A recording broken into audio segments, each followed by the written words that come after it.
Okay. All right. Welcome, everyone.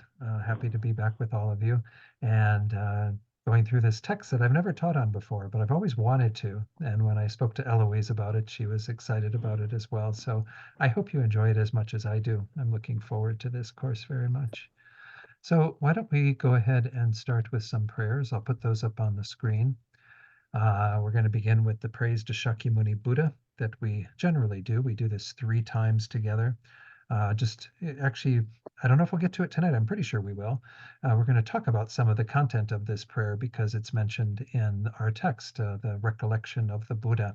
And what we're doing in recollecting or being mindful of these qualities of the Buddha is to think about them existing certainly in Shakyamuni Buddha as well as all the other enlightened beings, but moreover, trying to see how this is the potential that all of us have. We can attain these same qualities, these same accomplishments that we're praising the Buddha for having attained. So let's recite that together 3 times with those thoughts in mind.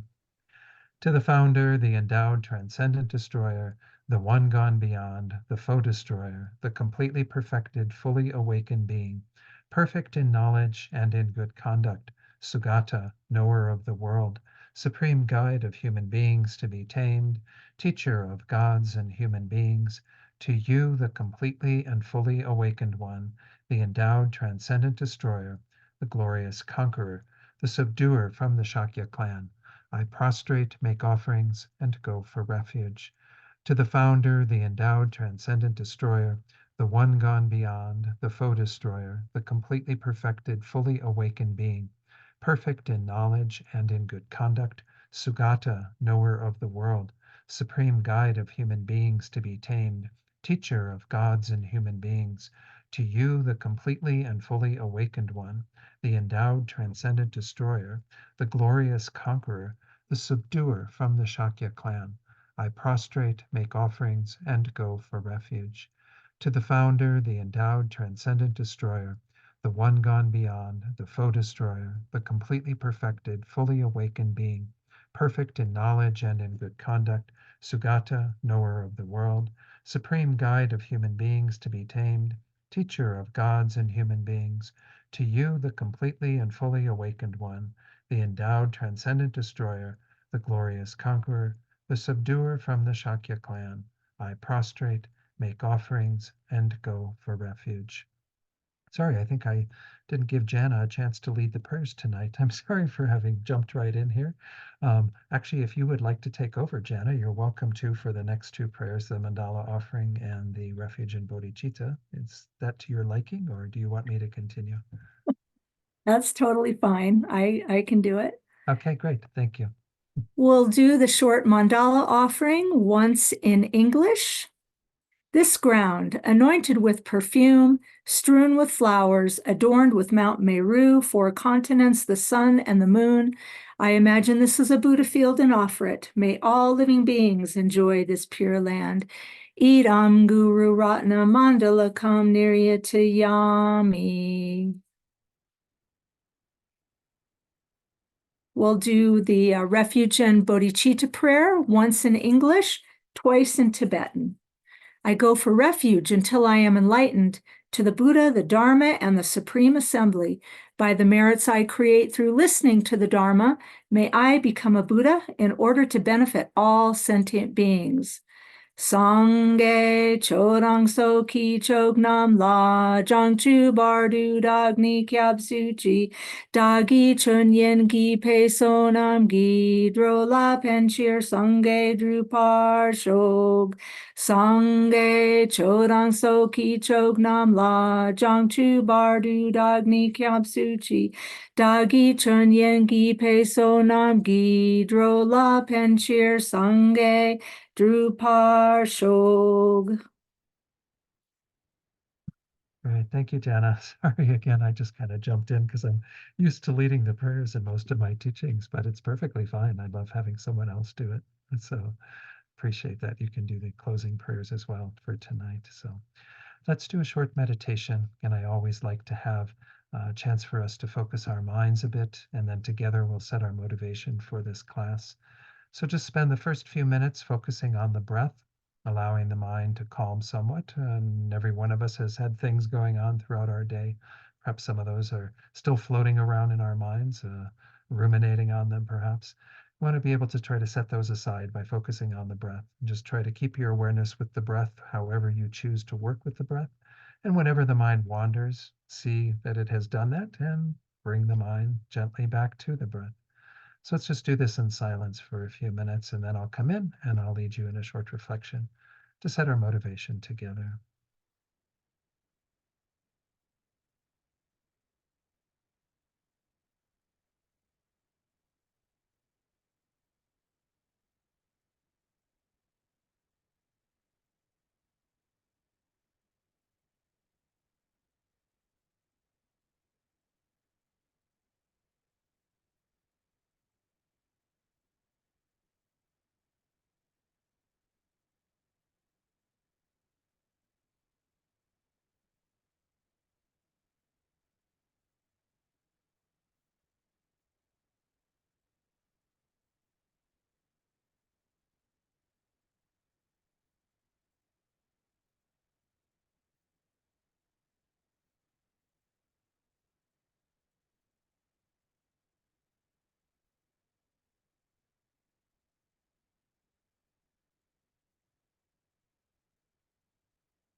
So now to set our motivation, I'd like to first invite you to simply rejoice in the good fortune that you have. First of all, thinking from your own side how you have an interest in the Dharma, an interest in working on changing your mind, developing the positive qualities, reducing the negative tendencies. That's what's drawn you to be here tonight, is a desire to learn, to study the Buddha's teachings, to be able to integrate them into your own mind, your own life, in this way to improve your being, who you are, your own qualities and abilities, and just rejoice in the good fortune at being of that mindset. We look at the world we live in. We see how rare it is for people who have that inclination to want to study these teachings and develop their minds. So just pause for a moment and really rejoice and feel good that this is motivation that you have.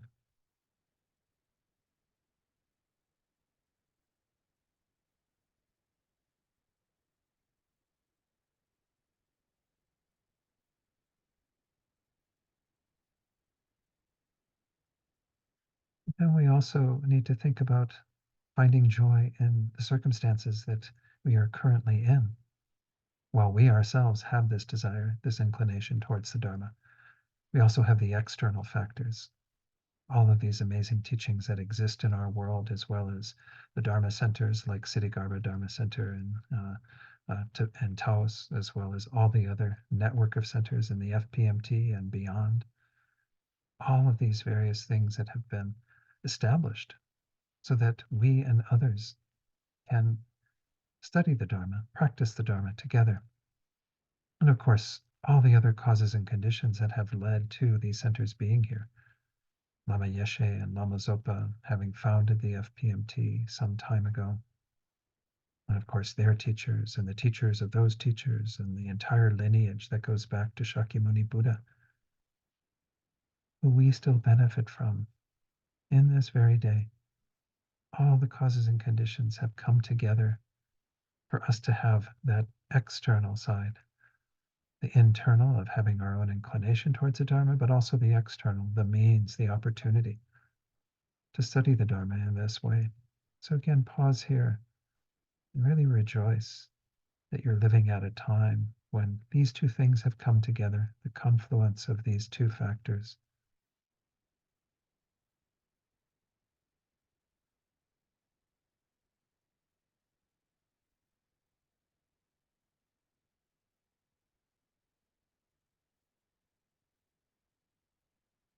And as we rejoice and feel grateful for what we currently are experiencing, it's important that we see also the sense of responsibility that comes with this. Because we are in this unique situation, because we have this inclination, and the Dharma is here for us to study and investigate and use to change our minds. We want to do this not just for ourselves, but with the aim of benefiting all beings, because so many of them lack the same opportunities that we currently experience. It's like we've been blessed with all of this. We need to make sure we take advantage of it to the greatest degree. And of course, that means we need to cultivate the mind of bodhicitta, the intention to use our time together to be able to benefit all sentient beings by becoming a Buddha ourselves, by developing ourselves to our greatest potential. This is how we take responsibility. This is how we actually use the opportunity that we've been presented with to the greatest degree. So really feel this mind of bodhicitta deeply in your heart, this sincere wish to benefit all beings, and the recognition that to do that most completely, most perfectly, we have to develop ourselves. We have to become enlightened. And it's for this reason that we're here tonight.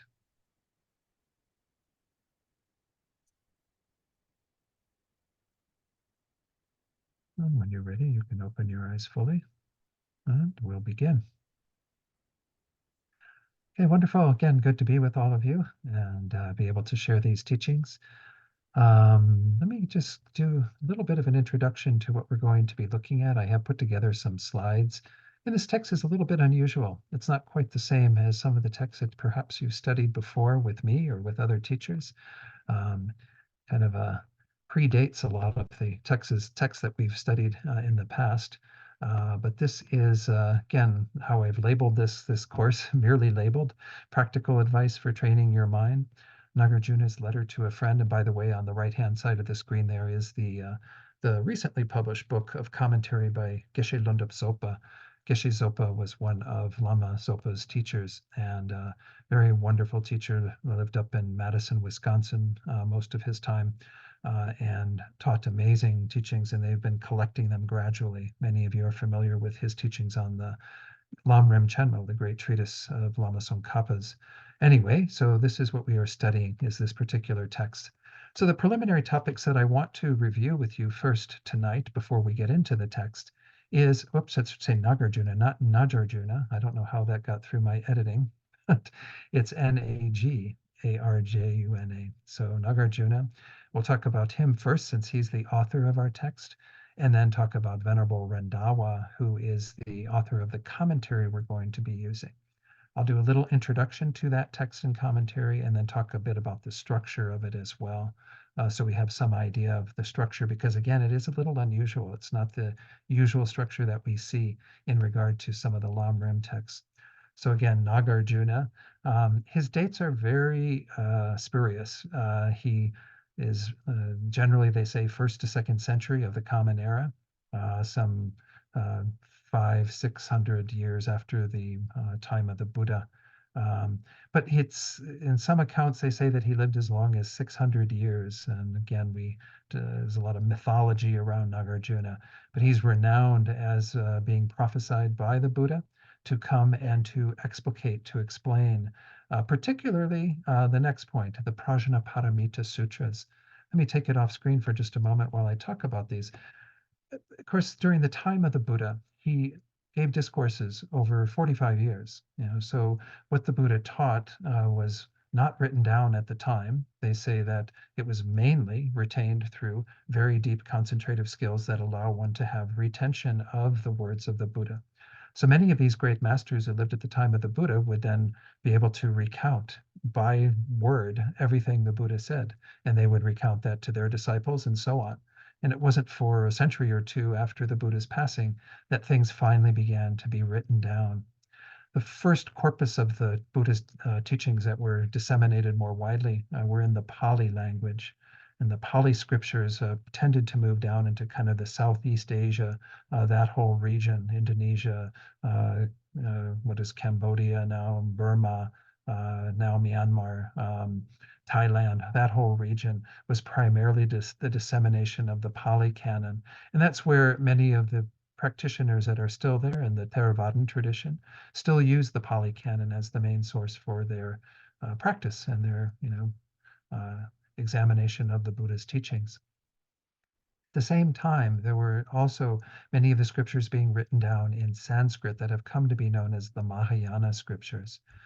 Now, these scriptures weren't as widely disseminated. In fact, there's a lot of mythology around them too. They're said to have been taken into what are called the land of the Nagas.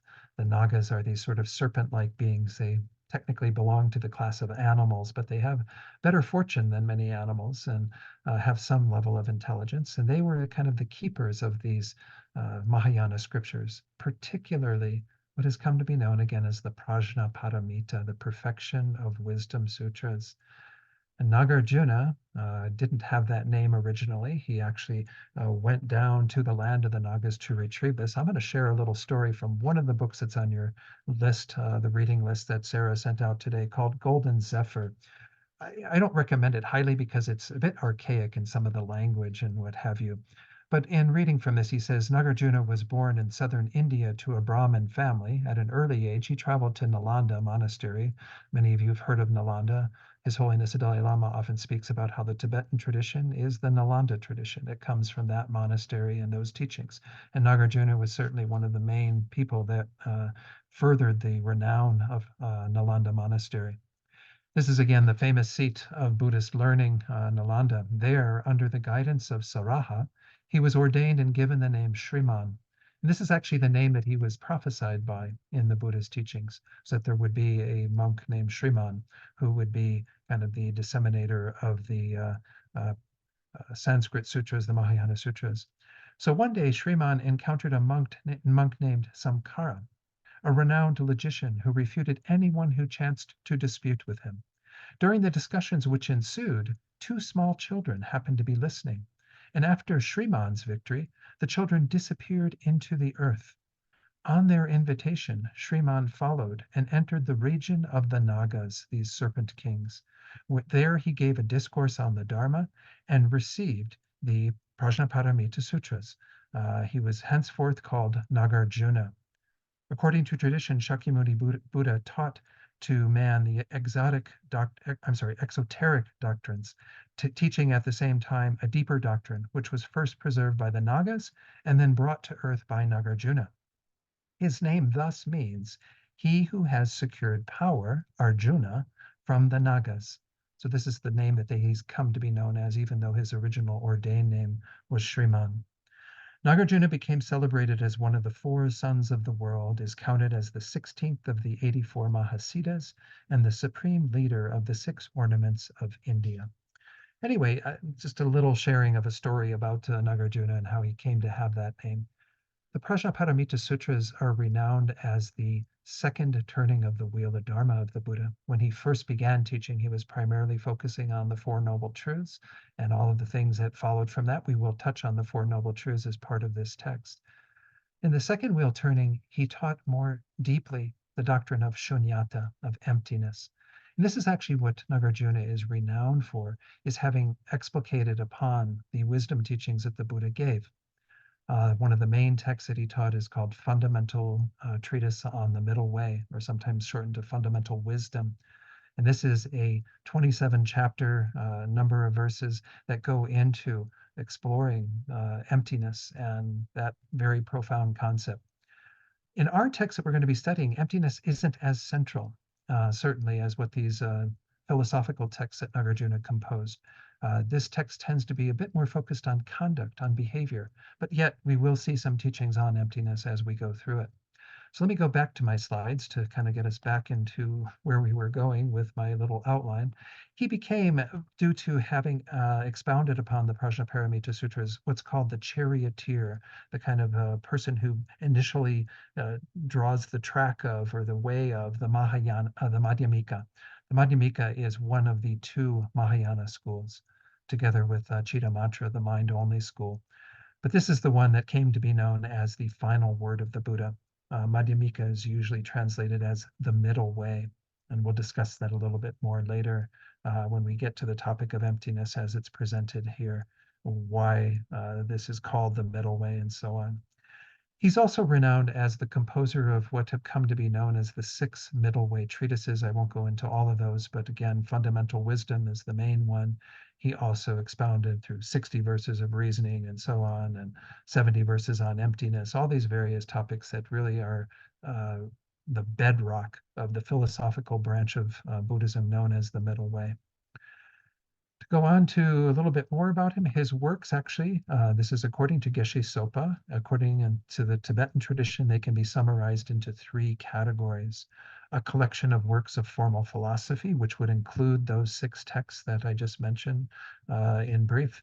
A collection of didactic discourses, which would include Letter to a Friend, these instructions that are being given by Nagarjuna to various people at various times, and then a collection of hymns. So what we are studying is didactic. It involves instruction that Nagarjuna gave to his friend who was a king. And we'll go into that shortly as well when we introduce the text. Whoops, I'm sorry, I didn't mean to go and get that off screen. We want to continue on and talk a little bit about Venerable. I did it again. How am I doing that? I'm somehow clicking on the wrong thing here. My cursor is in the wrong place. Yeah, it was a little too low. Okay, Venerable Rendawa. Venerable Rendawa is quite a bit later than obviously Nagarjuna and precedes Lama Tsongkhapa, who many of you know. He was actually Lama Tsongkhapa's teacher. He lived from 1349 to 1412 of the Common Era. If you know Tibetan history a bit, you'll know that the Buddha Dharma came to Tibet in roughly the 7th century, and the initial branch of Tibetan Buddhism, the Nyingmas, formulated at that time under the guidance of Padmasambhava, Guru Padmasambhava, Guru Rinpoche.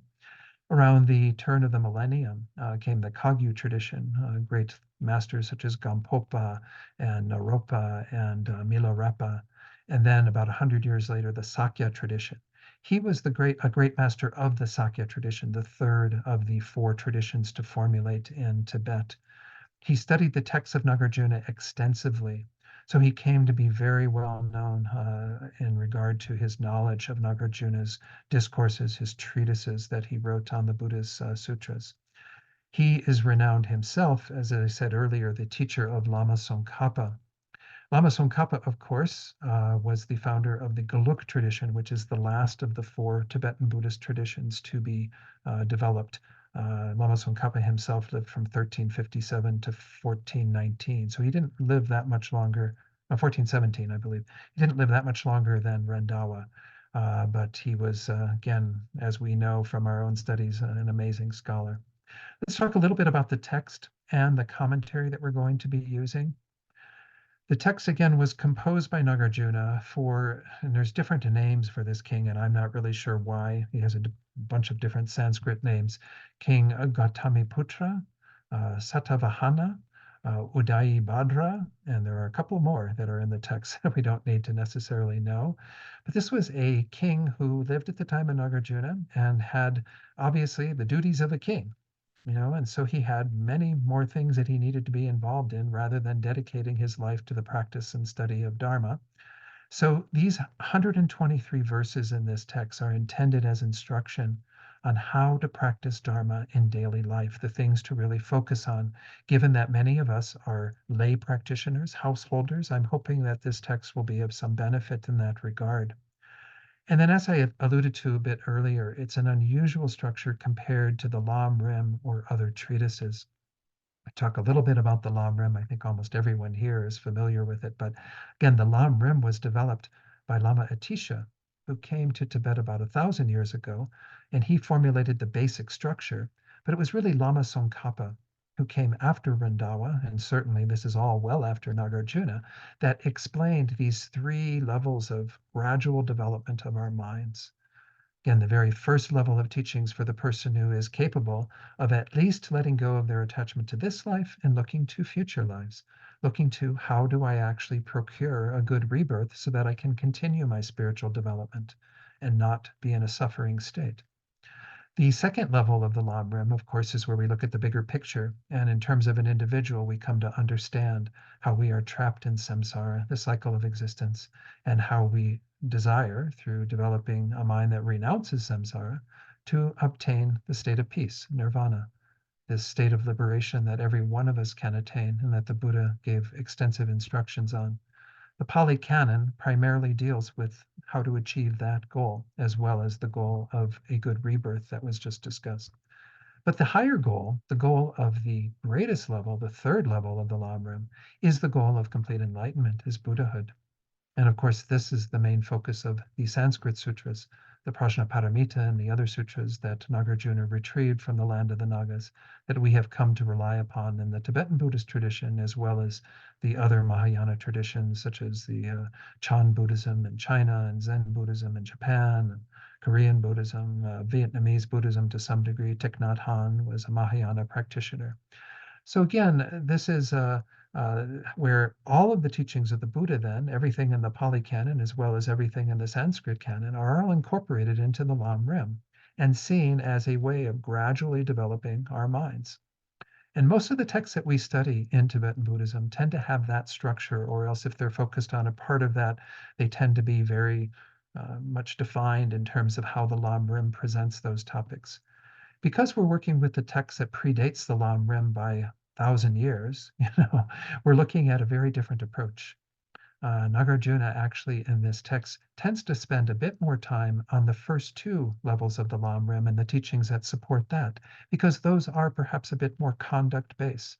They're really about what do we do as householders to assure that we get a good rebirth, as well as to do what we can to move in the direction of some more definite goal of liberation or enlightenment.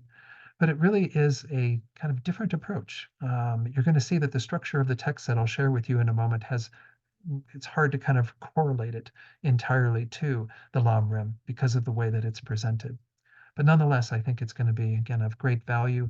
You'll certainly recognize, I hope, occasionally some verses that you've seen in your Lam Rim text, such as Pavanka Rinpoche's Liberation in the Palm of Your Hand, which quotes extensively from Letter to a Friend, because, again, many of the topics that are in the Lam Rim do have allusions to in Nagarjuna's Letter to a Friend as well. So we definitely do see some of these threads running into the Lam Rim, but it's not as clearly delineated as perhaps against some of the other texts that we study. So let's take a look at the structure of the text basically. Again, I'm not going to go into the entire thing of what's within each of these individual points so much. We'll do that as we go through the text. We start with some prefacing verses, which we'll go through in a moment. Then we have two main parts to the text. The first one is extremely brief, only 3 verses. a recommendation to heed, to listen to what the Buddha has present or what Nagarjuna has presented. And he's presenting it himself, like this is telling his friend, this king, that this is the advice that he has, and he really wants him to listen to it. Part two is where the body of the text is, the actual instruction. And this goes all the way again to the end of the text at the 123rd verse. The first part of this is general advice concerning virtuous practices. So this is kind of just a general way of approaching the topic of virtue and how do we engage in virtue by abandoning non-virtue and also, of course, adopting behaviors that are more virtuous in nature. The topic B there, again, that's the verses up through 64. Then the next one, B, is the development of aversion for samsara through contemplating its defects. Again, this is something we do talk about in the Lam Rim, but it's kind of a set of verses that really do look at from 65 to 103, the whole topic of samsara and the problems of samsara, the sufferings, the difficulties of samsara, and relates them into, again, the life of a householder, the king himself and what he had to kind of see, but also, again, does get into many of the things that we touch on in the Lam Rim. Then finally, topic C, the pursuance of the path, having contemplated nirvana's virtues, to kind of encourage us to move towards nirvana. Now, while it might be a Mahayana text that's being presented, the terms of, a nirvana, which tends to be related to one's own individual liberation, which, as we know, is a lesser goal, if you will. Whoops, I didn't. Now I'm having a difficulty clicking on the red button there. um, the goal of nirvana or one's own liberation tends to be, again, not the final goal of the Mahayana, and something that we see as a goal for those who don't have the kind of courage and the stamina to be able to practice all the way to enlightenment. But it's not to say that even though the term nirvana is used in the text, that we're completely um, kind of stopping there and not wanting to pursue enlightenment. Obviously, this is still a Mahayana treatise, and it's meant to convey the meaning of trying to get all the way to Buddhahood. But again, for most of us, I would hope that we would find the instruction that Nagarjuna is giving us in this text very practical. And I really want to keep the course very practical. We're going to get into some philosophy and some talking about things, but I want to steer it in the direction of how do we use these teachings to really encourage our behavior as well as our thinking, our thoughts, so that we can make a big change in our lives, so that we can actually use this life well. This was why Nagarjuna wrote it for his friend who was the king, was that he wanted to assure that the king took advantage of that opportunity of being in a position of power to use that uh, ability well, to be able to actually do something meaningful with the life that he had. So many people, as we know now in our world, are totally preoccupied with this life and with pursuing just the pleasures of this life. And obviously, this is not what the Dharma is about. This is what we have to abandon right from the beginning, is recognizing that the pleasures of this life are fleeting and transitory, that we need to have higher goals. I might introduce here this concept that's going to come into play in the commentary of the two main goals that are encapsulated within the Lam Rim as well. The very first one is higher rebirth, is what's called sometimes high status. And that's because of the Buddhist concept of rebirth, reincarnation, that essentially we are going from life to life as we have been since beginningless time, and we need to have more control over that process. So a lot of the teachings we're going to be looking at throughout this text pertain to seeing the undesirability of the lower rebirths, the desire to use our behavior in this life to create the causes and conditions for a good rebirth. This is the very basic level of our practice, and that again is the first level of the Lam Rim. So we see that that is one of the main drives of this text, is to really encourage us to move away from our preoccupation with the affairs of this life and running after happiness in this life, and actually look to the future beyond this life, to first our next rebirth. But then, of course, also to go beyond that, to look at the goal of how do we actually achieve some more lasting state of well-being. This is the second goal that the Buddha laid out. It's usually referred to as a definite goodness or certain goodness. And the idea is that when we talk about a good rebirth, that's a goodness, but it's not certain or definite, because we could end up in a good rebirth like the one we have currently, this human existence that is so rich with opportunity, and we might not create the causes for that to continue. So there's no definite quality to this goodness we possess. It's a transitory life and it will end. And if we haven't created the causes for another existence like this, then there's certainly nothing definite about the goodness we've achieved. Whereas the second goal, when we use that term definite or certain goodness, we're referring to both the goals of liberation, which is, again is attaining nirvana, your own personal peace, through practicing at a deeper level to remove all the causes that keep you going from life to life, or the goal of enlightenment, which again I've been emphasizing throughout this as the Mahayana aim for us to be able to become fully enlightened for the sake of all beings. Those are certain or definite goodness. Why? Because you will never decline from those states, never degenerate into a state where you have suffering, because once you attain freedom from samsara, it's everlasting. Of course, once you attain enlightenment, it too is everlasting. So this is the goal that we are ideally trying to achieve. But obviously, again, for many of us as householders, it's a bit more problematic to devote that amount of dedicated time to going into retreat for years on end, to having, an ability to kind of focus more intently on developing realizations and what have you. The basic steps that we need to take often are really just to curtail our behavior because we are involved in the world, every one of us having duties, responsibilities, work, volunteer activities, whatever we're doing, where we are interacting with other people, where we are potentially going to create some good karma or potentially some negative karma. And so there's a lot of focus on how do we actually have a better management of all of that. So that's kind of a little brief introduction to what we're looking at in this text. And again, I do hope that you find it of some benefit. What I have put together for you, I'm going to just show a few things initially, and then we'll go ahead and start with the text. There is a condensation of kind of the verses. Uh, let's see. Yeah, this is what I put together for all of you with the verses. All of the verses, this is available at the website for City Garba Tibetan Buddhist Center on the home page where you saw the link to tonight's teaching. You can click on that and you will get this file. But you can also find the entire commentary from Venerable Rendawa. This is a book that was published many years ago by the Library of Tibetan Works and Archives. It's available for free at this link that is in that file. So you can just click on that and that will go right there. What you'll see when you go there is this, which is the file that contains the kind of back and front of the book, as well as all the various pages of the book.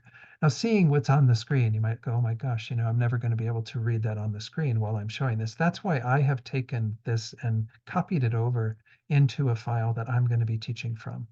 I'm doing it bit by bit because it's a long, not really long text, but it takes a while to kind of edit it and go through and what have you. So I'm going to have it in my own file here that has the commentary. I won't be using the one that I just showed you. But know that you can obtain the entire commentary that I'm going to be referring to through that link that's on that page. But if you just want to listen with the verses, that's perfectly fine too. I will be showing the commentary as I go through it. I'll be reading from it and then taking it off screen and talking kind of similar to what I've already done tonight. But I think it's important that we do have something that we can work with. And in fact, it's Venerable Rendawa's commentary that Geshe Sopa, in his book, again, this is the book that is also on the little book list, recently published by Wisdom Publications. If you are interested in obtaining that, that is on the book list, and we've actually been granted a 40% discount on the book. I asked them if there was any way that I could use that book in the teachings here or make the verses at least accessible, and they said, well, we'd really prefer that you don't, but we're happy to give a discount to students. And I want to go ahead and give you that now because this is something, again, that I think is unusual to have that discount. Let me show you the book list. Again, this is where you will also find the same link that I just showed you if you want to obtain a PDF file with that commentary by Venerable Rendawa. Again, that's free of charge. There's no charge for that. If you would like to study along with me, Geshe Sopa's book that I'll be referring to here and there quite frequently, I'm sure, Nagarjuna's Advice for Buddhists. I think it's with the discount, it comes to about $30 because it's a hardbound book that, again, was recently published. It's not available in paperback yet. You can write to me to get the discount code, but since we're in the Gompa here and giving you the teachings, I'm going to go ahead and give you that discount code. Know that it's going to expire very soon. They didn't want to keep the window open for the entire course. They really just want this to be an introductory thing.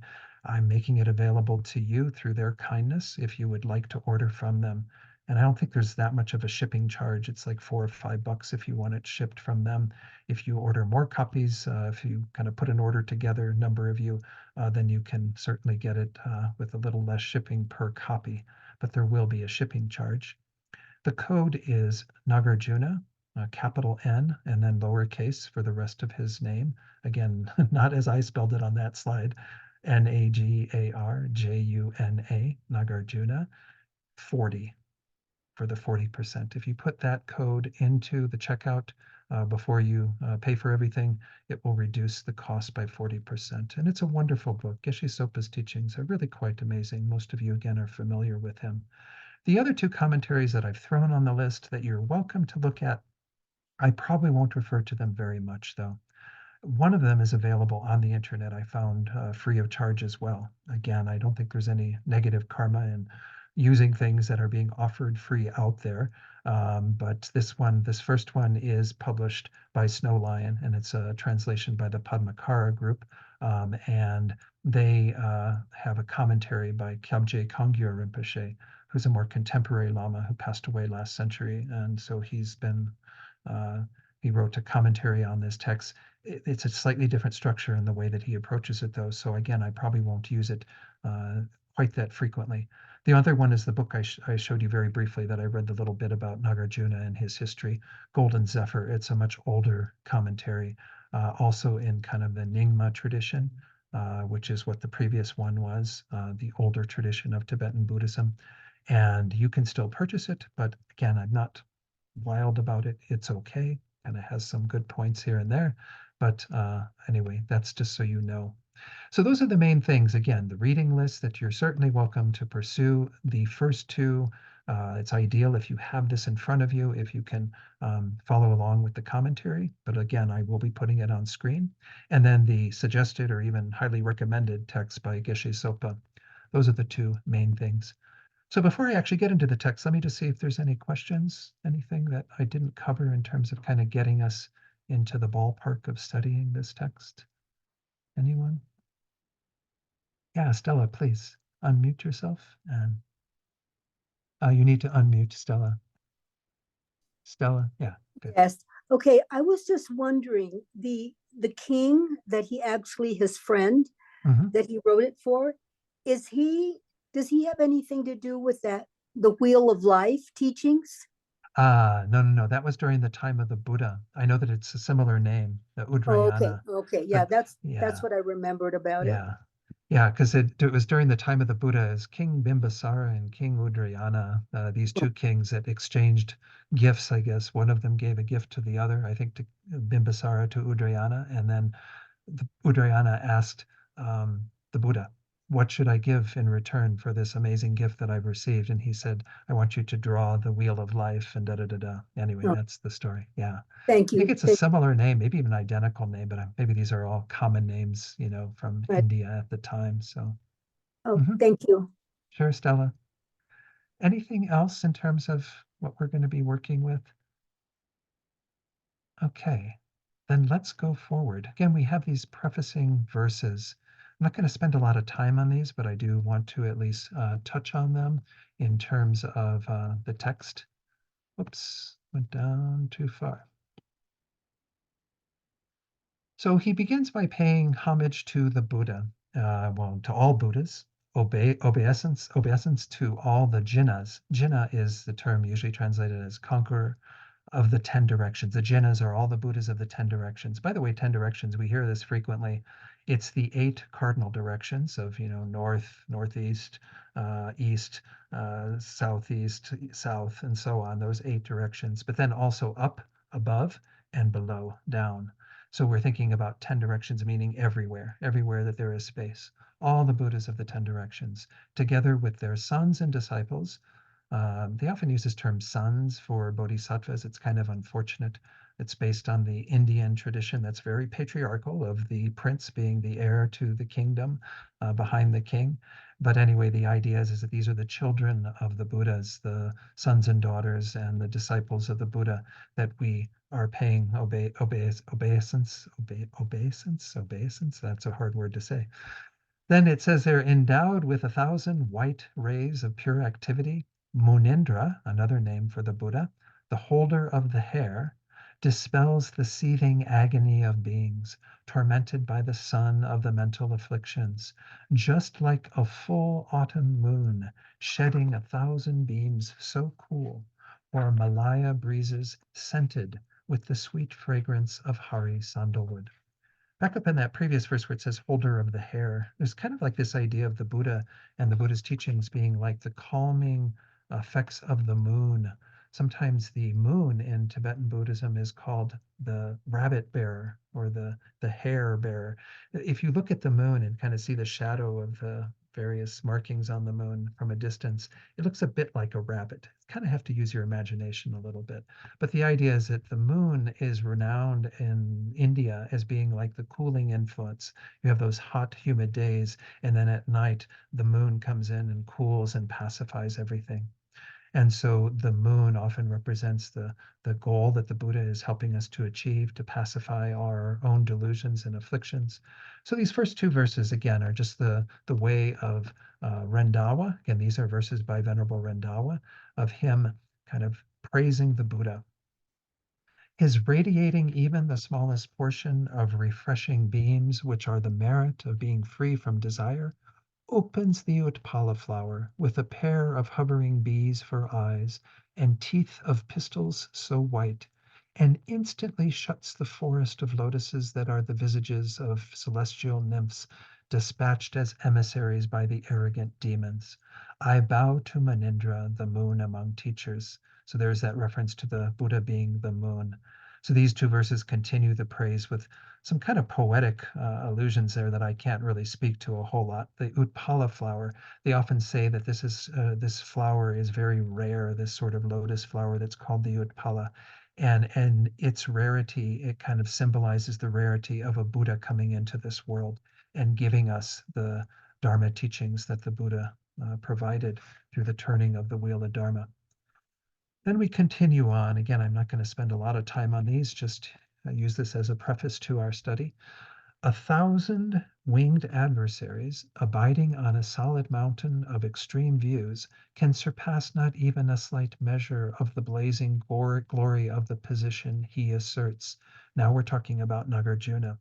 Free of extremes is Shunyata, the Naga crown jewel, which dispels the darkness of the three spheres being the three realms of the desire realm, the form realm, and the formless realm. We'll come across those, I'm sure, a few times during our studies. The three realms where sentient beings exist, and they have the darkness of ignorance in all three. Nagarjuna, Lord of the Nagas, be you victorious, seated atop the heads of all beings. So these two verses are praising Nagarjuna and his amazing glory, his blazing wisdom that he developed, which helps to remove the darkness of the three spheres.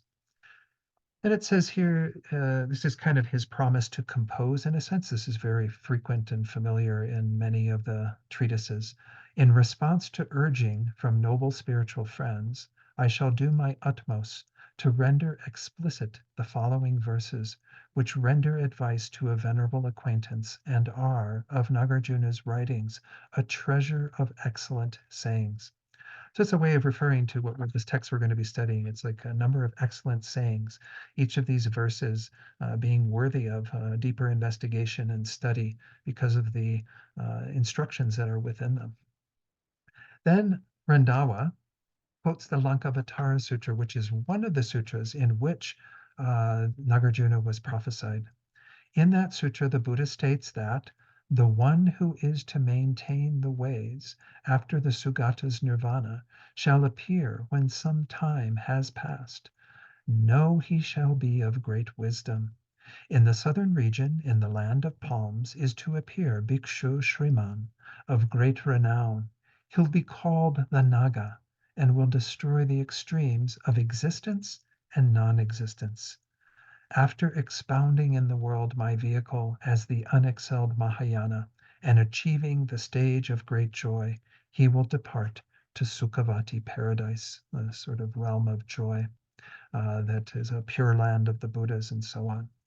So this idea of these Nagarjuna having kind of given this perfect pathway between these two extremes, this is where I'll go ahead and explain this concept of the middle way briefly. We're going to touch upon it more when we do get to the teachings that pertain to shunyata or emptiness.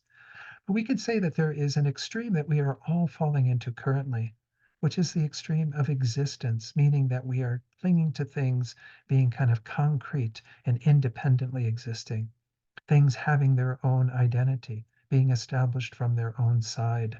This is the illusion that everything appears this way, but doesn't have that way of existing at all. This is the extreme that we are all in, that the Buddha is trying to get us out of, because adhering to that false appearance and that false way of existing are actually causing us to be bound in samsara and to be unenlightened.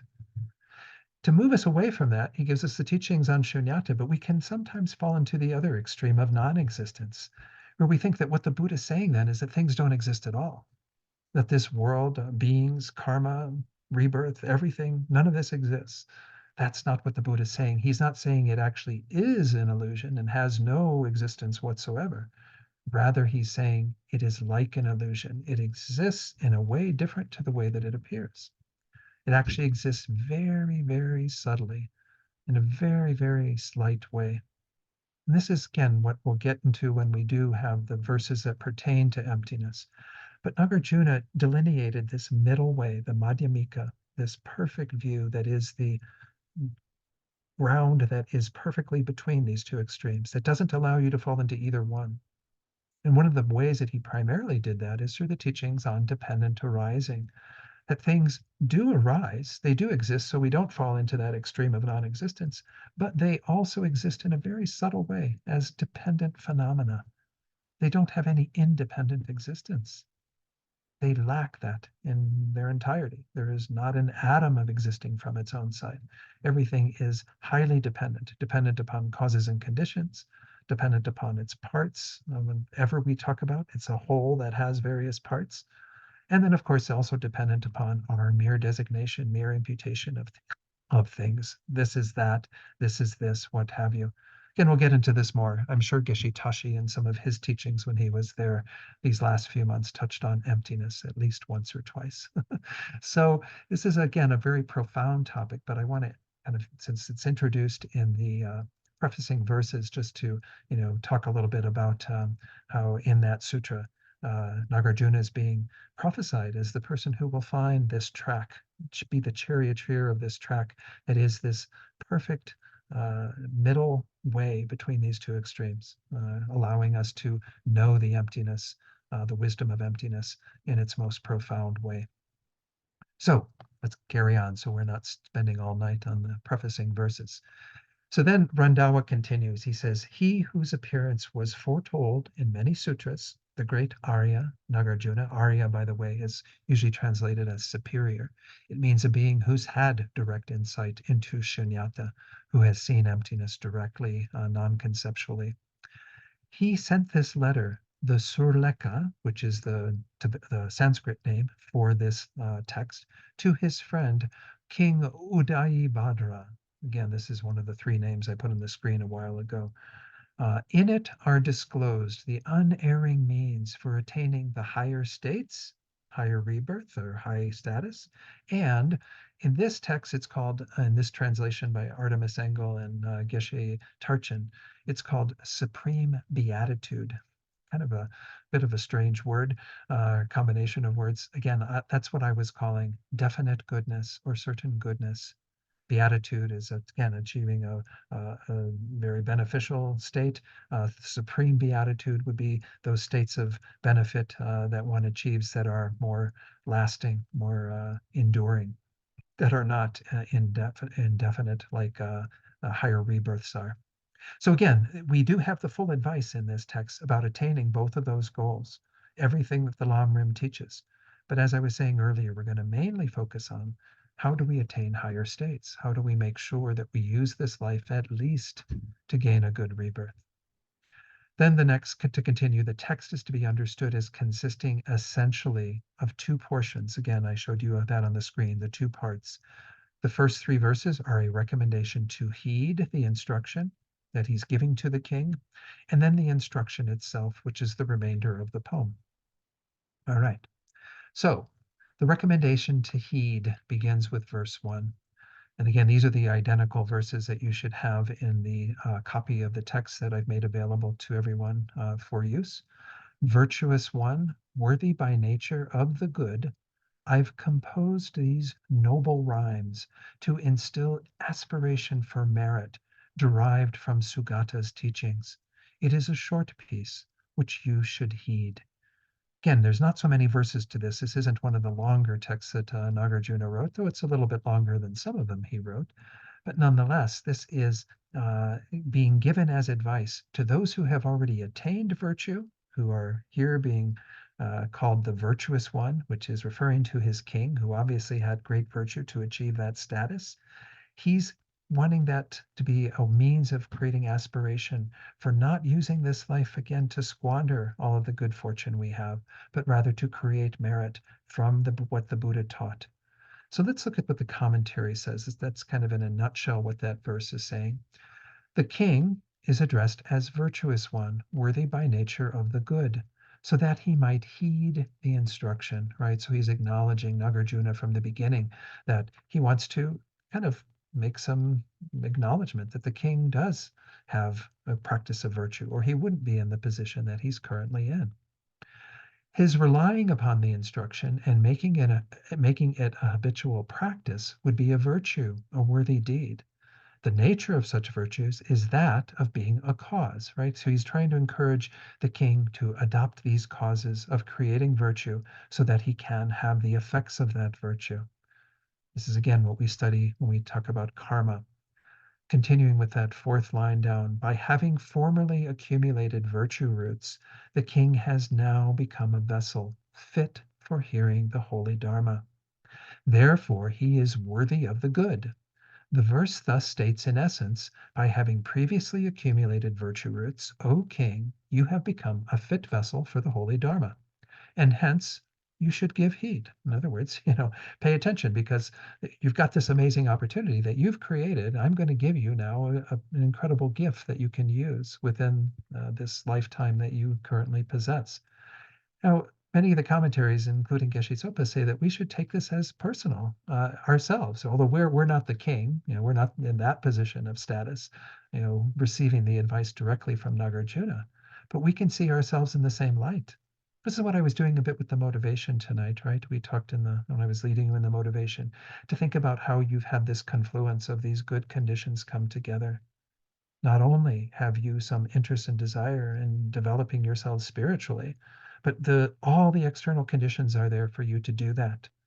You've created the conditions from your own side with this human rebirth, with an intellect that can investigate these teachings. And the teachings exist in our world. In fact, Geshe Sherab teaches up at City Garba for about half of each year.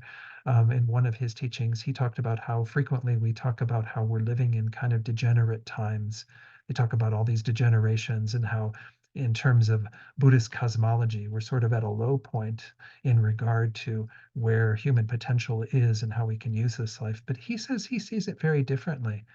If we look at the very specific conditions of this world, we're living at an incredibly fortunate time because the Buddha Dharma is disseminated more widely than it ever has been in this world.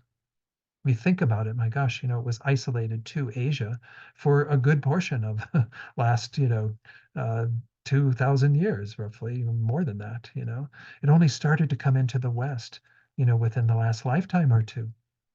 So we have, these centuries where the Buddha Dharma wasn't even widely disseminated. Now it exists on every continent pretty much. It is available in languages beyond what the Buddha taught it in initially, and certainly even in the languages that it was disseminated to originally, early on in the dissemination of the Buddha's teachings. So we're really quite fortunate. And we can find all of these great treatises and texts in English published for us to be able to read and investigate. And of course, we have many more people teaching the Dharma in the world as well, many great lamas and so on. So we have this amazing opportunity. We should see ourselves in the same light that Nagarjuna is seeing the king and kind of praising the king's accomplishment, but saying, again, I have something here for you that you need to hear, you need to heed. So in the next paragraph, to what should the king give heed, Randawa says? He should heed these verses composed in the meter called Aryagiti, the noble rhythm. What is the poem's length? This is referring to some of this kind of poetic stuff that is often used in these verses, and I'm not an expert on it by any means, but it's just referring to the gracefulness and the beauty of the poem when it is recited in the original Sanskrit. What is the poem's length? To avoid the detriment of excessive length, only a short piece has been composed. For the affairs of a king are many, and he is unable to study a great number of scriptures. Again, we can relate this to ourselves, right? The affairs we are involved in are many, in terms of what we tend to in our life, the circle of things that we are involved in. And we're unable to perhaps study a great number of scriptures. So who has composed the work? Randawa asks. I, the Bhikshu Nagarjuna. To what end has it been composed? So that you, O sovereign, and others, that includes us, might aspire for the merit which derives from the teachings of the holy speech of the Sugatas. Sugata is a term honorific for the Buddha. I'm surprised it's not capitalized in the original text here that was published. It usually means those gone to bliss. We're going to see this a little bit later. So again, it derives from the teachings of the holy speech of the Sugatas, as that is the means of attaining birth in the higher states and of reaching ultimately supreme beatitude. This is the means of accomplishing good rebirths. This is the means of gaining the definite goodness of liberation and enlightenment. We have to follow the Buddha's teachings to gain those. The unerring means for attaining the higher states and supreme beatitude can be found nowhere but in the Buddha's teaching. For instance, some outsiders, which is again referring to followers of a non-Buddhist faith, mistakenly believe that the higher states and liberation can be attained by sacrificial offerings of animals, extreme practices such as tearing out one's hair, or meditation upon a soul, the Atman, that is often referred to in the Vedic traditions that predated the Buddhism. This is the reason for the phrase, to instill aspiration for merit derived from Sugata's holy speech. For the author's underlying thought is that an individual will not achieve his desired goal by aspiring for what in other religious traditions is taught as meritorious. So again, we don't, this is not meant to denigrate other spiritual traditions. It's just simply looking at it from the point of view of what the Buddha taught and the goals that the Buddha taught and the structure that through the Buddha's wisdom we have of understanding the situation that we're in. The Buddha's teachings are the means to attain these goals. We have met with these teachings. We are in an extremely fortunate situation, and we have the means then to accomplish this. If we were to follow other traditions, we're not saying that you wouldn't accomplish anything. You might accomplish some things within what those traditions are teaching. But I don't know all spiritual traditions, but I think the goal of Buddhism, of this definite goodness, certainly liberation and enlightenment, is a very noble one and one that goes beyond what is taught in other traditions. Again, I'm not denigrating them. I'm just saying it's different. And His Holiness always wants to make sure that we embrace that idea of kind of pluralism in our society, that many different religious traditions exist, each teaching their own pathway, their own way of practice. But Buddhism teaches things that are very unique. And if we are to want to aspire to the results that Buddhism promises, then we have the means at our disposal, which are the teachings of the Buddha. This is simply what Nagarjuna is saying. You have all of this at your fingertips. If you want to achieve these goals, they are the means to accomplish them. Now, it says, by means of a simile, this is introducing the second verse. The next verse illustrates that one should not think, I shall not listen to this poetry of yours, for its form is inelegant. Because of the excellence of meaning, disparaging the poem for lack of style would be improper. So while that first verse was kind of an exhortation to listen, this second verse is referred to in one commentary as sort of laying aside any contempt you might have for the form in which the advice is written. We might, somebody who's really highfalutin in their ability to work with words skillfully might look at what Nagarjuna has written and see it as somewhat coarse. But we should be looking more at the content. the poetry isn't as important as the elegance of the words, the ability for the words to convey the proper meaning. So let's look at what Nagarjuna says in that second verse in regard to that. He says, wise men venerate figures of the Sugatas, the Buddhas, made from wood and such, meaning kind of whatever substance that things might be made of, rather than gold or precious, substances, whatever they be like. Just so, though this poetry of mine be poor, scorn it not, for it is based upon the sayings of the holy Dharma. So again, even though the form might not be as elegant or as beautiful as what other poets might be able to convey, the meaning is important. It's really important that we uh, take to heart what is being presented, regardless of the poetry of the form. So he's using the analogy, the simile of statues, whether beautiful or not, figures of the Sugatas made from wood and such, which refers to stone, clay, and so forth, which might be seen as inferior substances, are venerated still by the wise based on the qualities of what they represent, regardless of the value of the material or the artistry. Similarly, this poetry of mine merits the praise of wise men who confide not in the letter, but in the meaning of a statement. Though they may be poor in style, the verses are based upon sayings and supreme beatitude. Again, having attained those goals of definite goodness from that vantage point that we're looking at how to actually achieve various results the Buddha taught. Thus, do not scorn it, he says. In fact, you should give heed. So again, he uses this example that most of us should be familiar with who have taken refuge. One of your refuge commitments is that you should look upon any form of the Buddha, even if it's like a drawing by a child who doesn't have very good artistic skills at all. We should look upon it the same, regardless of the quality.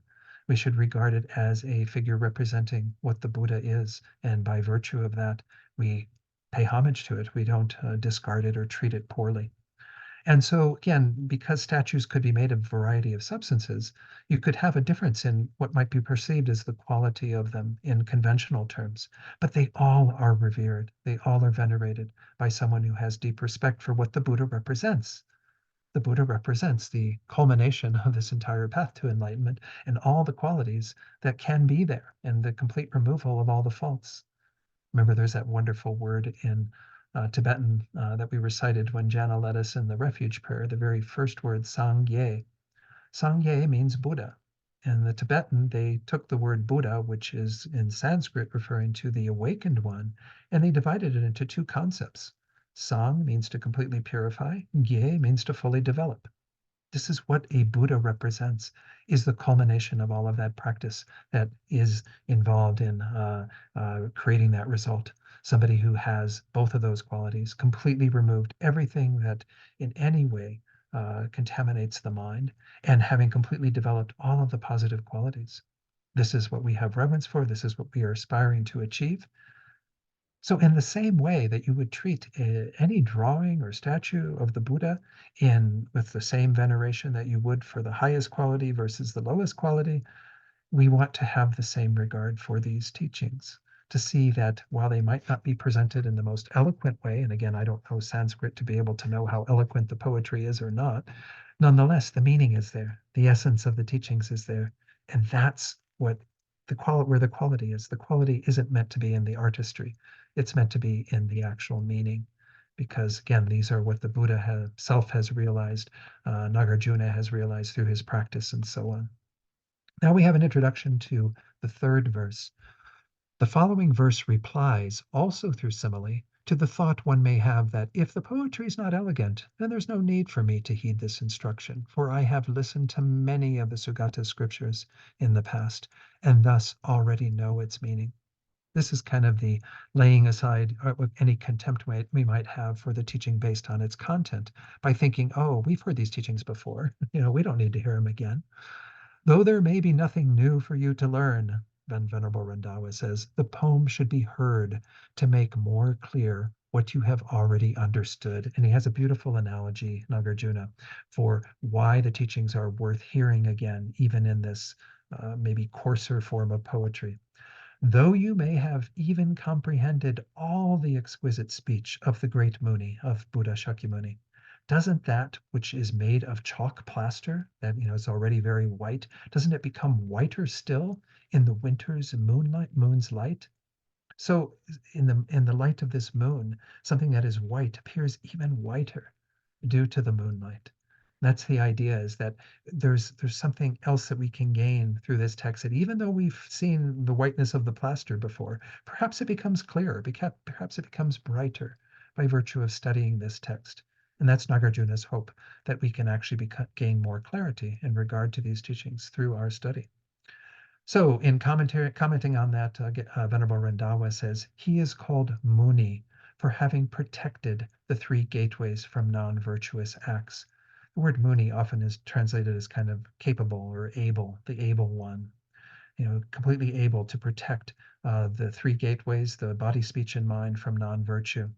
The Buddha is great in that he has eliminated all traces of the mental afflictions and causes for rebirth. He has completely freed his own mind. Again, Sangye, completely eliminated what is negative, completely developed what is positive. The Lord Buddha's speech is termed exquisite here because it is spoken with excellence. Though you, O king, may have even comprehended it all by means of listening, contemplation, and meditation, still these verses should also be heard, since they will serve to make what you have already learned even more clear. Does not, for example, the striking of the winter moon's light upon a white stuccoed mansion make it seem whiter still, despite that being its natural color? Maybe, we have to kind of look out our window and right now in the snow that we have here in New Mexico and see the effects. We don't have quite a full moon out there. We had one not that long ago. But anyway, this is the idea behind this, is that we, regardless of our own knowledge of these teachings, and every one of us has heard a lot of what we're going to talk about in this course before. And we might have that mindset at times where we go, oh, here Don's going on about the 10 non-virtues again. I've heard this so many times. But we want to be able to be kind of open to these teachings and see that perhaps they can become a little bit clearer through what Nagarjuna has shared, through what I share, what Geshe Sopa has shared, and so on. I'm not taking any credit for anything I can share from my side. My experiences are very limited, but nonetheless, if I can convey some of that by using Nagarjuna's text as a basis, then we've got some merit to listening to this text, to heeding this text. One thing I might point out before we move on, this is something that Geshe Sopa talks about, and I just want to introduce this concept. You will see it if you do obtain a copy of that and read that. By the way, when you do order that book, you can order the Kindle version if you'd like, and that also will be 40% off, I believe. I don't think it's just the hardbound version. I don't know what the price of that is. Maybe one of you know, but anyway, just know that the discount is available there too if you're not wanting to acquire more hardbound books and what have you, and at a greater cost. But one thing that Geshe Sopa mentions is what are called the four reliances. Sometimes we do get caught up in the appearance of things and kind of how the words sound and how poetic they are. Or even when teachers teach, we might get really, oh, he's such an eloquent speaker or whatever. They say, don't rely upon the person, but rely upon the words, what is really being said. Sometimes we even have that attraction, right? We go, oh, it's this particular teacher. Somebody's told me this teacher is really great. And we go after them thinking they've got the stuff that we're looking for.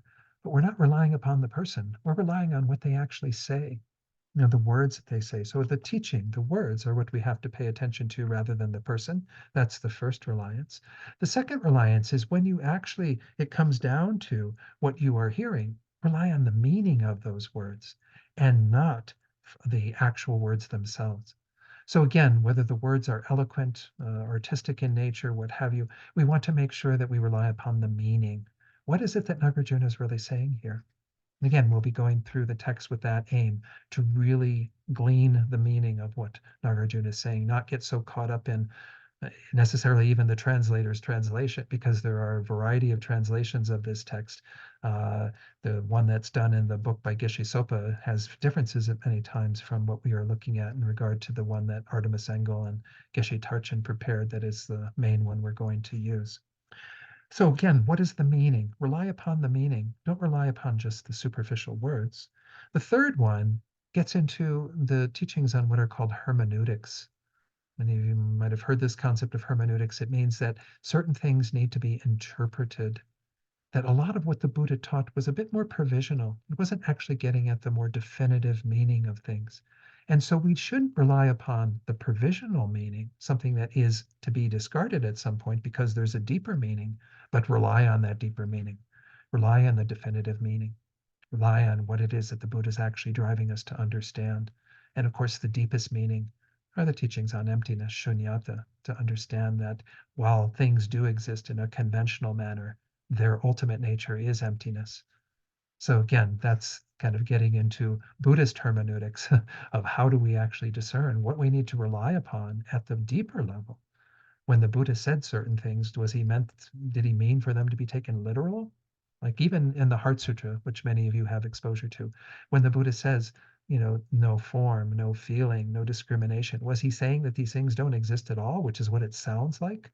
If we took that literally, we would fall into a nihilistic bent. Rather, he is saying something that needs to be interpreted to some degree. It's not, although that can be considered a definitive sutra, it still requires some level of discernment to get at what exactly is the Buddha saying when he says there's no form, when he says there's no eye, no ear, no nose, no tongue, all these things, right? The fourth reliance is don't just rely upon your conceptual understanding of these things, rely upon your deeper wisdom. This word yeshe, this exalted wisdom that is what we are driving towards achieving. And again, that becomes non-conceptual. I mentioned earlier this term Arya. These are the beings who actually have this direct realization, a non-conceptual awareness of emptiness, shunyata, and therefore are to be revered because of that, possessing that. And so again, this is what we are driving for ourselves, is to have a deeper awareness of things beyond our conceptual mind. But anyway, he does introduce these and he talks a bit more about them in the book. I just wanted to make sure that I kind of touch on it because he does spend a little bit of time on that. But this is what we're getting at in these introductory verses. It's like we shouldn't be all caught up in necessarily the words and the translation of words and various things. We should really be driving towards what is the meaning and what is the deepest meaning that we can understand from what we are examining by looking at Nagarjuna's text. All right, so we've got just a little bit more time to at least get into the next part. Again, you might look at it and say, well, you got 123 verses, and I'm going to be with you all through May. Are we going to get through this text in the next month? 123 verses, it's going to take a while, folks, because there are a number of sections with longer commentary. Even this very next verse, verse 4, we see actually has quite a few pages of commentary. So we get into part 2, which is the remainder of the text again, from verse 4 all the way through the ending verse, verse 123. These are the actual instruction. So as Venerable Randawa says, the second portion of the text, which deals with the actual instruction, is divided into 3 parts. And we saw that on the screen when I shared the general outline with you. Part A is general advice concerning virtuous practices. Part B, development of aversion towards samsara through contemplating its defects. And C, the instruction on the pursuance of the path after contemplating the benefits of nirvana, of attaining some freedom from samsara. So we're going to dive right into section A, the general advice concerning virtuous practices.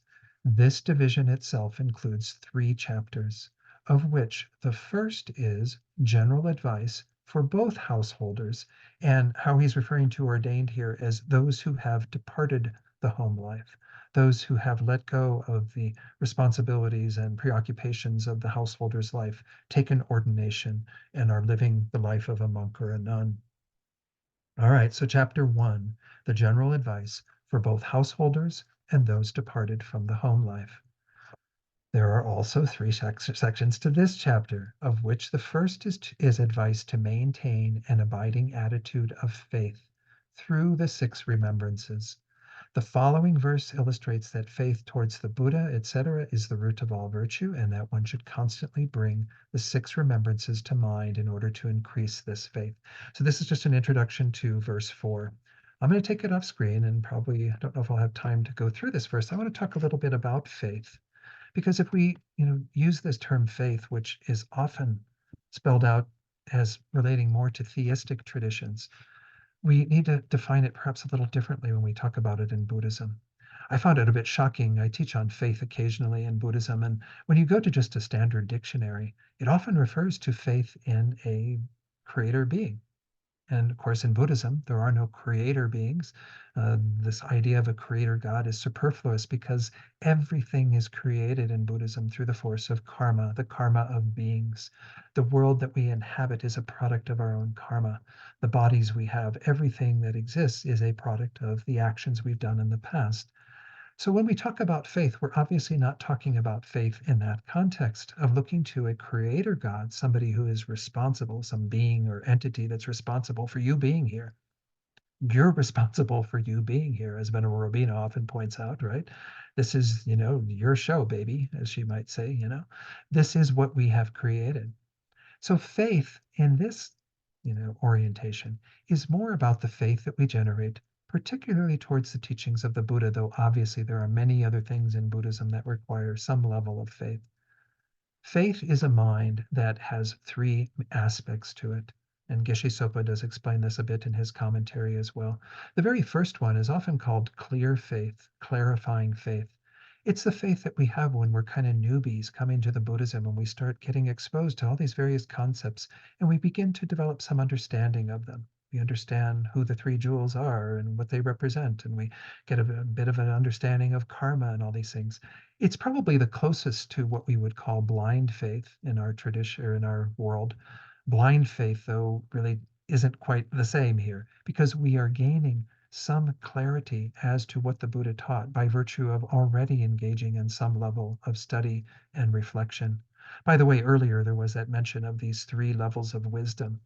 And this is a part of kind of what supports our development of faith is the wisdom that we gain even through just hearing teachings, reading books on Buddhism, bringing that information in. That already begins to inspire us to some degree. Every one of us, if we look back at the early days of our path, no doubt had some resource that we went to that began that process of being engaged in the Buddha's teachings. That, by the way, the other two levels of wisdom before I go on talking about faith are the wisdom that we gain through thinking about the teachings, really contemplating them deeply through our own reflection, and then eventually the wisdom arisen through meditation, which is a deeper level of meditation than what perhaps most of us have, but is the way that we actually gain those realizations, those deeper realizations that I was just talking about a short while ago. But wisdom plays a role in generating faith. Faith is not something that is completely apart from reasoning. In fact, there was a little series of interviews that Bill Moyers did on PBS many years ago called Faith and Reason, as if the two are diametrically opposed. In Buddhism, they go hand in hand. Our faith is grounded in reason, the initial reasoning that helps us to see the clarity of these teachings and how they make sense, how they resonate with us. Again, there's a little bit of a blind faith taste to that, but it's not quite the same because we actually do have something we can begin to rely upon in our spiritual practice. The second level of faith is often called convinced faith or faith of conviction. This is maybe more akin to what we gain through that second level of wisdom, where we actually start working with the teachings in a somewhat more kind of deeper, more profound way, where we investigate them through our own meditation and we begin to see that the truth is there, that that kernel of wisdom is something we can rely upon in a deeper way. This is where it becomes more experiential, perhaps. So this second level of faith is actually an important one because if we simply have this sort of admiring faith that the first one is where we kind of look at the teachings and we understand them as being they make sense, they're very wonderful, but we don't actually see the truth at a deeper level, then we never get to the third level of faith. The third level of faith is called aspiring faith, faith of aspiration, where we actually go, okay, I've seen clearly what these teachings are. I've investigated and become convinced about their importance. Now I'm actually going to engage in what is necessary to accomplish this myself, to get to Sangye, to get to a place where I've removed all my negative tendencies, developed all my positive qualities. So we see that these are kind of our faith in Buddhism is a structure by which we engage in the teachings even more and more deeply. And the faith is always going to be rooted in some level of acknowledging that there are things outside of ourselves that have an influence on that help us in regard to that.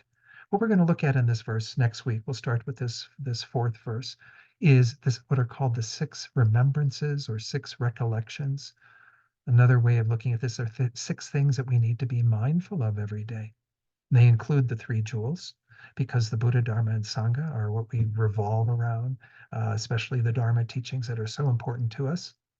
But then also giving, very important practice, the practice of morality, and then a bit of a reflection, a recollection on these higher states, what are called the gods, the deities, not so that we kind of emulate them, but so that we understand that we too can attain high status, high rebirth through creating the causes ourselves.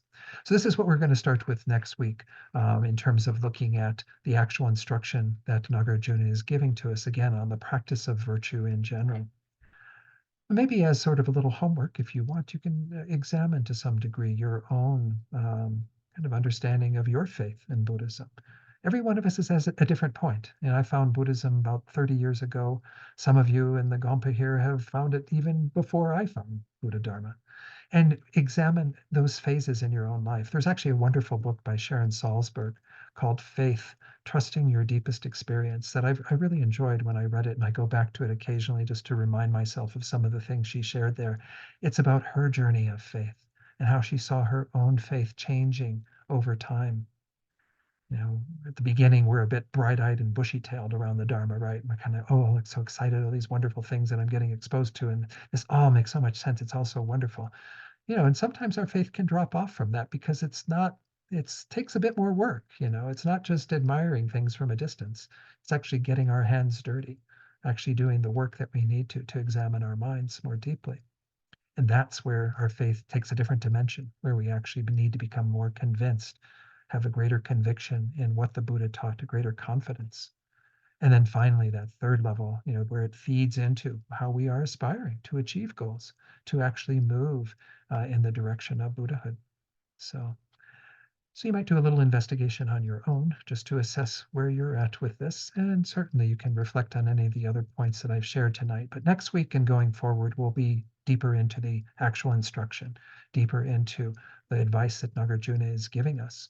And as was said in those initial verses, even though we will touch on topics that many of you have heard before, know that the goal is to make these teachings even more clear, to influence our faith, to develop greater qualities so that we can actually make some progress, not just kind of keep taking teachings without any real change. And hopefully that's not happening with any of you, but it does happen to some people where they kind of acquire lots and lots of teachings, but nothing ever shifts, nothing ever changes, right?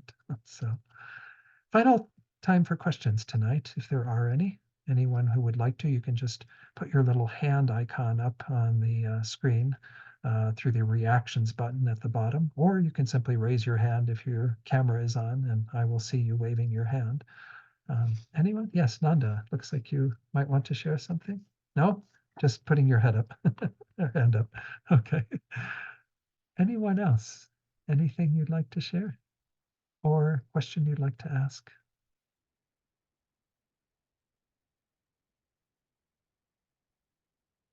Okay, so if there are no questions, again, just a brief reminder that this little code that I gave you, the Nagarjuna 40, expires in just a few days on Monday. They said it would be good until the 15th, but I can't imagine it won't be the 15th, but it's probably best to order it before the 15th. If you would like to, again, get either the Kindle version, John put in the notes there that it's about $20 after the discount, so that's quite a bit cheaper. And then certainly if you want to order the hard copy, there is some shipping, but it's greatly reduced in cost. And I don't even think that some of the online booksellers are selling it for as inexpensively as what Wisdom is offering us. So I'm really grateful that they are doing that for us. Of course, they are a part of the FPMT. They're our book publishing company. So I'm glad that they're honoring and respecting the teachings that we're all trying to do here and making these resources available. If there are people who you know who didn't make it to tonight's class that you think are going to be coming, please feel free to pass that on to them, send them an email or text message, call them up, do whatever you can to make sure they know about that. I may be able to ask for them to open the window for the discount code again, but I don't know whether that'll be possible or not. So anyway, let's do our dedication prayers. So I will put those on the screen. And Jana's going to very kindly lead us in doing those dedications. So it's take me a minute to pull up the right file here. Okay.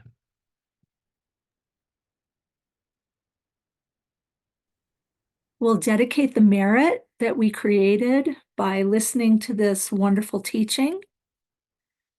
Due to the merits of these virtuous actions, may I quickly attain the state of a Guru Buddha and lead all living beings without exception into that enlightened state.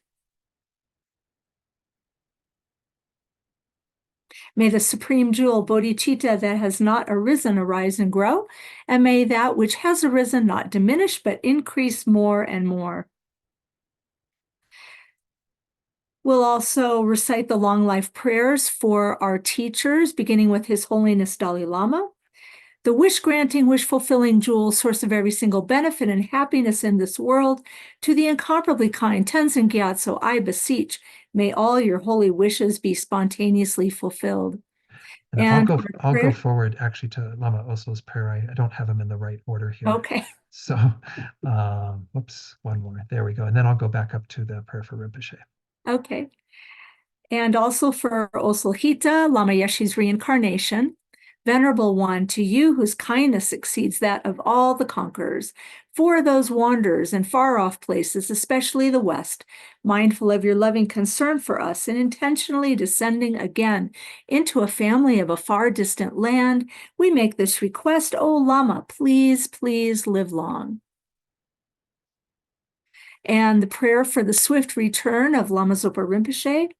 Peerless teacher and assembly of the children of the victorious ones, Shravakas and Pratyeka Buddhas, victorious Losong father and sons, along with the lineage masters, all the objects of refuge of infinite lands, please bestow the virtue and goodness of accomplishing this prayer here and now. Holding and spreading the Muni's precious and complete teachings, through explanation and practice, you wore the armor of patience that is never discouraged.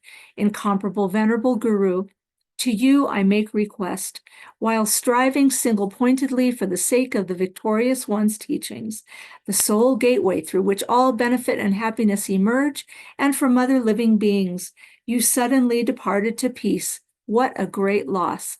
Nevertheless, through the undeceiving truth of the blessings of the ocean of the three jewels and the great waves of bodhicitta of the children of the victorious ones, may the smile of a reincarnation swiftly beam in glory for fortunate disciples.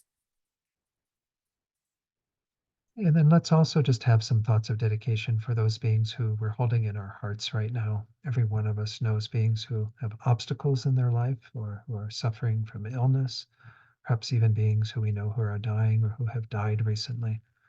We want to send out this positive potential to these beings in particular. This is a way of enhancing our compassionate connection to others, thinking about them receiving these blessings from us and achieving complete elimination of their suffering, as well as the fulfillment of all of their positive potential, having all the conditions that will lead them on that path. And may this also happen for all other beings through what we have done here tonight. May they be free from suffering and achieve the highest state of well-being and happiness. Again, thank you so much for inviting me to teach on this text. I hope it's going to be a kind of joyful and interesting journey. Again, I would encourage you to do whatever you can between sessions. It'll be hard for me to gauge exactly what we're going to cover from session to session. I'm hoping we'll be able to touch on all the verses of the text over the months that we have. If you want to read ahead, you're certainly welcome to do that. I'll try to, again, teach using the text that we've talked about, but also trying to, make things as practical as possible. If we don't do that, then I think these teachings just tend to be a bit of a philosophical exercise without much bearing on what we're actually doing. So I hope I can continue to do that for you. So, all right, everyone, be well, have a good week, and I'll see you again next Thursday. Hopefully I will be up in Taos in person with most of you, many of you. But take care, be safe. Bye-bye. You, Dawn. Thank you, Don Thank La. you.